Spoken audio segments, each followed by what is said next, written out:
Hello friends, welcome back to my channel. ഇന്ന് ഞാൻ നിങ്ങളുമായി ഷെയർ ചെയ്യാൻ പോകുന്ന കഥ ഹൈദരാബാദിലെ പ്രേതബാധയുള്ളൊരു വീടിനെ പറ്റിയാണ്. കുണ്ടൻബാഗിലെ പ്രേതഭവനം എന്നാണ് ഇത് അറിയപ്പെടുന്നത്. രാത്രികാലങ്ങളിൽ ഈ വീടിൻ്റെ പരിസരത്ത് പോകാൻ പോലും ആളുകൾ ഭയപ്പെട്ടിരുന്നു.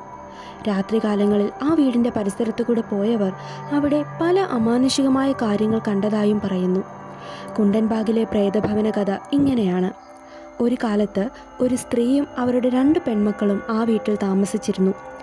ഈ കുടുംബം ആരോടും അധികം സംസാരിക്കാറില്ല. പ്രദേശവാസികൾ പോലും അവരിൽ നിന്ന് അകന്നാണ് നിൽക്കാറ്.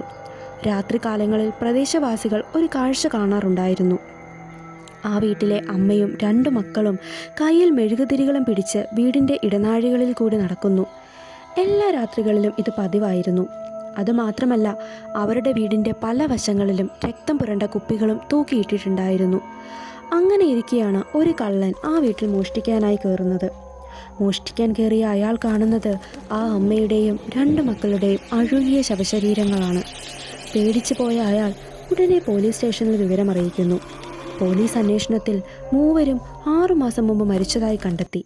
ഇതാർക്കും വിശ്വസിക്കാൻ കഴിഞ്ഞില്ല. 3 6 മാസം മുമ്പ് മരിച്ചു എന്ന് പറയുന്നു. എന്നാൽ ആ പ്രദേശവാസികൾ എല്ലാ രാത്രികളിലും വീടിൻ്റെ ഇടനാഴികളിൽ അവരെ കാണാറുണ്ടായിരുന്നു. ഈ കഥ നഗരത്തിൽ വലിയ ചർച്ചയായി.